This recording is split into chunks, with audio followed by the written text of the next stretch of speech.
तो एक gravitational potential energy पढ़ लिया आपने, एक स्प्रिंग पोटेंशियल एनर्जी भी पढ़ेंगे।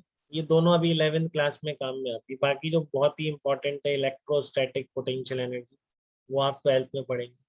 ठीक है, तो देखो आपका स्प्रिंग ब्लॉक सिस्टम है और आपने स्प्रिंग क्या है, स्प्रिंग फोर्स कंजर्वेटिव है। ठीक है, कंजर्वेटिव इंटरनल फोर्स है दोनों के बीच में। वर्क डन केवल पोजीशन पे डिपेंड करता है स्प्रिंग फोर्स का भी। तो यहाँ पर देखो आपकी स्प्रिंग पहले एल नॉट पे थी, आप उसको एक्स तक आपने एक्सटेंड कर दिया।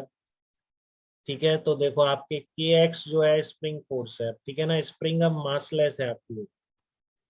ठीक है, तो इसमें कोई काइनेटिक एनर्जी नहीं आ सकती। ठीक है, और पूरे स्प्रिंग पर दो फोर्स लग रहे हैं। एक तो यहाँ पे फोर्स लग रहा है और एक जो आप ये ब्लॉक पे लगा रहा है, जो ब्लॉक का रिएक्शन फोर्स के एक्स है, ब्लॉक स्प्रिंग पर के एक्स लगा रहा है। ठीक है, बट आपको ये पता है कि total work done must be zero spring पर, क्योंकि मासलेस स्प्रिंग। ठीक है, और इस पॉइंट पर डिस्प्लेसमेंट है नहीं, तो यहाँ पर जो भी ये दीवार इस पर फोर्स लगा रही है उसका वर्क डन जीरो। इसलिए जो ब्लॉक स्प्रिंग पर के एक्स लगा रहा है उसका भी वर्क डन क्या होगा, जीरो होगा। तो जो के एक्स फोर्स स्प्रिंग पर लग रहा है, ठीक है, उसका वर्क डन कितना आ रहा है, जीरो आ रहा है। जो ब्लॉक स्प्रिंग पे लगा रहा है के एक्स फोर्स, उसका वर्क डन जीरो आ रहा है। ठीक है, केवल किस पर आएगा, के एक्स का वर्क इस पर आएगा, क्योंकि इंटरनल फोर्स का वर्क लिखना है तो आपको जहाँ भी फोर्स लग रहा है उस सब पे वर्क देखोगे ना। तो ब्लॉक और स्प्रिंग एक साथ सिस्टम में ले लिया आपने, तो जो इनके बीच का इंटरनल फोर्स के एक्स है, जो एक दूसरे पे लगा रहे हैं, ठीक है, स्प्रिंग के मासलेस होने की वजह से उस के एक्स का वर्क डन जीरो हो गया है। तो के एक्स का जो वर्क है सिर्फ किस पर आ रहा है, ब्लॉक पर आ रहा है। ठीक है, तो इसका मतलब बिल्कुल आ रहा है यहाँ पर कंजर्वेटिव इंटरनल फोर्स का वर्क आ रहा है सिस्टम में। तो डेफिनेटली जब आप इसको यहाँ से यहाँ तक एक्सटेंड करोगे, ठीक है, तो इस सिस्टम की पोटेंशियल एनर्जी में चेंज आएगा। तो कितना आएगा, के एक्स का वर्क लिख दो आप ब्लॉक पे। तो ब्लॉक पर कितना लग रहा है, के जैसे मान लो किसी स्टेज तक वाई डिस्प्लेस हुआ हो, तो फोर्स कितना आ रहा है, के इंटू वाई आएगा। एल नॉट से अगर वाई आ गया है तो ये नेचुरल लेंथ से। और किसी स्मॉल डिस्प्लेसमेंट डी वाई के लिए वर्क कितना हो जाएगा, माइनस के वाई इंटू डी वाई। बेटा ये जरूर रिवाइज कर लेना है बिल्कुल, ये सारे लेक्चर एक बार अपने हैंड से सारे क्वेश्चन करके देख लेना, डेली का रूटीन है। ठीक है, तो ये तीनों चैप्टर बढ़िया क्लियर हो जाएंगे आपके, work on energy, momentum and rotation. ठीक है, तो आपको रूटीन बना के बिल्कुल लिखना है इनको। पहले भी कोई डाउट है उसको भी दोबारा करके देखो जो नहीं बना था एक। ठीक है, बट रिवाइज करते रहो। तो ये आपका माइनस के वाई डी वाई। ठीक है, वाई की वैल्यू कहाँ से कहाँ तक वेरी कर रही है, वाई की वैल्यू कहाँ से कहाँ तक वेरी करेगी, L nought to L L nought plus X अरे नालायकों, यहाँ से ले रहा हूँ नेचुरल लेंथ से वाई ले रहा हूँ। जीरो सिक्स हाँ, नेचुरल लेंथ से वाई ली है, तभी यहाँ पे मैंने इसका एक्सटेंशन कितना है, नेचुरल लेंथ से वाई है। ठीक है, तो किसी भी डी वाई डिस्प्लेसमेंट के लिए वर्क कितना हो गया, माइनस के वाई इंटू डी वाई। ठीक है, अब वाई की वैल्यू, सारे डिवाइस के सारे डिवाइस का वर्क ऐड करना है, तो वाई की वैल्यू कहाँ से कहाँ तक वेरी करेगी, जीरो से लेकर एक्सटेंशन एक्स तक, तो वो लिख दिया है। तो work done by spring force on the block कितना आया, माइनस 1/2 के एक्स स्क्वायर। ठीक है, तो according to definition of potential energy, change in potential energy क्या होगा, negative of work done by spring force. ठीक है, तो ये नेगेटिव नेगेटिव पॉजिटिव आके कितना हो गया, हाफ के एक्स स्क्वायर। ठीक है, तो work done by spring force जो आपने लिखा था वो आपका नेगेटिव आ रहा था, तो आपका डी यू पॉजिटिव आ गया।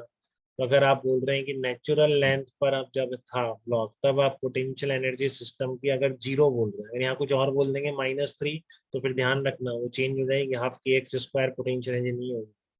ठीक है, हाफ के एक्स स्क्वायर तभी तक है स्प्रिंग पोटेंशियल एनर्जी जब तक कि रेफरेंस पर आपने नेचुरल लेंथ पर जीरो बोला है, क्योंकि बेसिकली किसी भी पोजीशन पर, किसी भी एक्सटेंशन पर और नेचुरल लेंथ तक जो एनर्जी का डिफरेंस है, ठीक है ना, वो हाफ के एक्स स्क्वायर निकल के आता है। ठीक है ना, वो कहाँ से आया, डेफिनेशन से, negative of work done by spring force. ठीक है, तो नेचुरल लेंथ से किसी भी डिस्टर्ब स्टेट तक कितना निकल के आ रहा है, माइनस हाफ के एक्स स्क्वायर। तो इसलिए आप क्या बोल रहे हैं कि पोटेंशियल एनर्जी कितनी हो जाएगी, अगर आपने एल नॉट पर जीरो बोल दी तो हाफ के एक्स स्क्वायर। अब मान लो आप स्प्रिंग को कंप्रेस करो, देखो तब भी वर्क डन नेगेटिव आया, क्योंकि अब क्या होगा, पुशिंग फोर्स हो जाएगा। ठीक है, तो इसलिए आप चाहे से एक्स से खींचो या एक्स से स्प्रिंग दबी भी हो, अगर आप नेचुरल लेंथ वाली पोजीशन पर 0 पोटेंशियल एनर्जी बोलते हैं, ठीक है, तो पोटेंशियल एनर्जी कितनी लिखी जाएगी, हाफ kx स्क्वायर लिखी जाएगी। ठीक है, तो स्प्रिंग ब्लॉक सिस्टम की पोटेंशियल एनर्जी कितनी लिखी जाएगी, हाफ kx स्क्वायर लिखी जाएगी। बात क्लियर है बेटा? तो kx स्प्रिंग फोर्स होता है, half kx square potential energy. ठीक है, तो फिर ये भी ध्यान रखना है, अगर रेफरेंस 0 है नेचुरल लेंथ पर तो हमेशा ये पॉजिटिव रहेगी। ठीक है ना, ये नहीं कि दबने पे नेगेटिव लिख देंगे या खींचने पर पॉजिटिव ही रखेंगे, हमेशा हाफ kx स्क्वायर एक पॉजिटिव पोटेंशियल एनर्जी, अगर आप नेचुरल लेंथ पर 0 पोटेंशियल एनर्जी सिस्टम की बोल रहे हैं। तो आपको ये रियलाइज हो चुका है क्या कि चेंज डिफाइन है, और चेंज हमेशा क्या है, नेगेटिव और work done by conservative internal forces. तो दोनों जगह मैंने आपको बता दिया, जो आप इस चैप्टर में बहुत ज्यादा यूज करने वाले। ये मैं इसको कंप्रेस करके बता रहा हूँ कि अब भी work done by spring minus half kx square आएगा, फिर से चेंज वही आएगा। तो स्प्रिंग एक्सटेंड बाय x और compresses by x from natural length, change in potential energy half kx square. ठीक है ना, तो एक्सटेंशन अगर changes from x1 to x2, तो डिफरेंस इन पोटेंशियल एनर्जी क्या हो जाएगा हमेशा, जब x2 है तो कितना है, हाफ kx2 स्क्वायर, और जब x1 है तो कितना हो जाएगा, हाफ kx1 स्क्वायर। तो डिफरेंस कितना आ गया, half kx2 square minus half kx1 square.